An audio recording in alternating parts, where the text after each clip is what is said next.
Chapter number 1 classification of living organism. इस chapter में हम लिविंग ऑर्गेनिज्म की क्लासिफिकेशन के बारे में पढ़ेंगे। Classification. Living organisms are arranged in different groups due to similarities and difference. This grouping is called classification. जानदार को हम अरेंज करते हैं मुख्तलिफ ग्रुप में, किस बेस के ऊपर?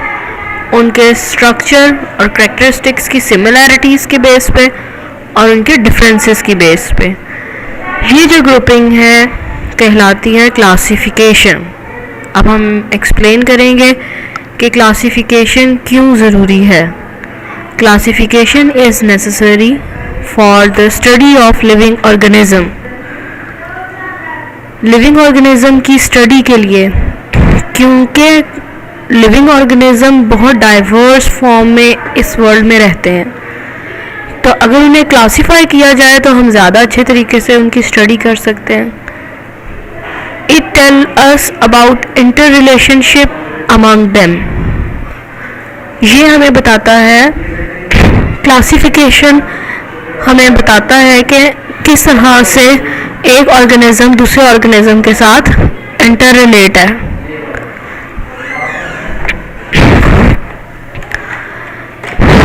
इंटर रिलेशनशिप हम क्लासिफिकेशन की बेस के ऊपर पढ़ सकते हैं।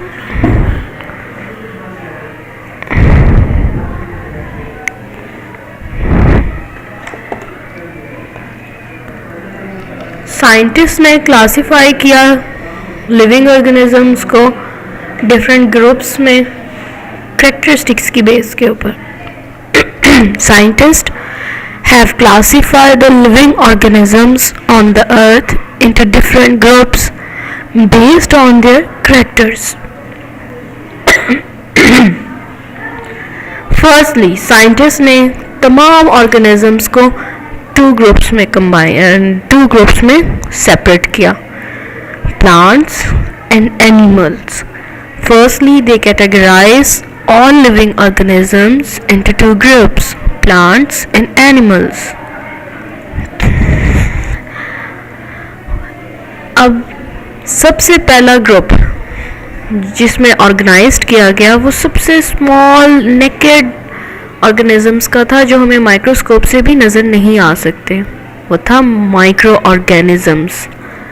माइक्रो ऑर्गेनिजम्स जैसा कि इसका नाम शो कर रहा है कि ये बहुत ही छोटे वन सेल्ड एनिमल्स होते हैं। Microorganisms are very tiny one celled organisms. इनके एग्जाम्पल कौन कौन सी हो सकती हैं, आपके जहन में आता है? बहुत ही छोटे, जो हमें आंख से भी नहीं नज़र आ सकते, उन्हें हम सिर्फ और सिर्फ माइक्रोस्कोप से देख सकते हैं। वो हैं वायरसेस, फंजाई एंड बैक्टीरिया, जो कि हमें अपनी इर्द गिर्द नज़र आते हैं, आमतौर पे भी नज़र आते हैं। आंख से नहीं नज़र आते हैं, लेकिन हमें पता चलता है ये काम वायरस ने ख़राब कर दिया, ये डिजीज़ वायरस ने कॉज किया होगा, ये फंजाई लगी हुई है, इस तरह की बातें करते हैं ना हम, ये ज़रूर बैक्टीरियल डिजीज़ है। तो ये हमारे इर्द गिर्द बहुत ज़्यादा नज़र आते हैं, हमें महसूस होते हैं। अब हम वायरसेस को पढ़ेंगे। Viruses are non living microscopic particles.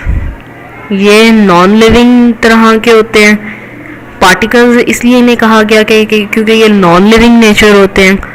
Living characteristics भी पाए जाते हैं, लेकिन ज़्यादा नॉन लिविंग करैक्टरिस्टिक्स इनके अंदर होते हैं। They attack healthy cell within the living things.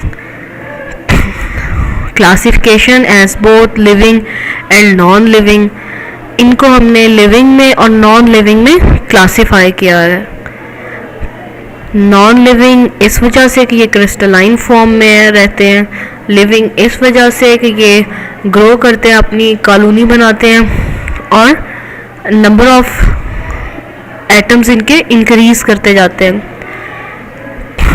According to the mode of nutrition, they are parasites, mean they attack the living body and destroy it. to get their food. A virus particle is made up of nucleic acid, DNA or RNA enclosed in a protein shell or coat. अब हम इसका structure देखेंगे. ये देखें, आपको structure नज़र आ रहा है. इसके अंदर आपको किस चीज़ की शक्ल नज़र आ रही है? किसी लिविंग ऑर्गेनिज्म की नज़र आ रही है या कोई क्रिस्टलाइन फॉर्म नज़र आ रही है? इसका स्ट्रक्चर ही शो कर रहा है कि ये क्रिस्टलाइन फॉर्म में एग्जिस्ट करता है. Structure of virus are not cellular but are made up of nucleic acids and protein. Viruses consist of two parts, an outer part and inner core. The outer part is called coat. The coat is composed of protein and the core is made up of DNA.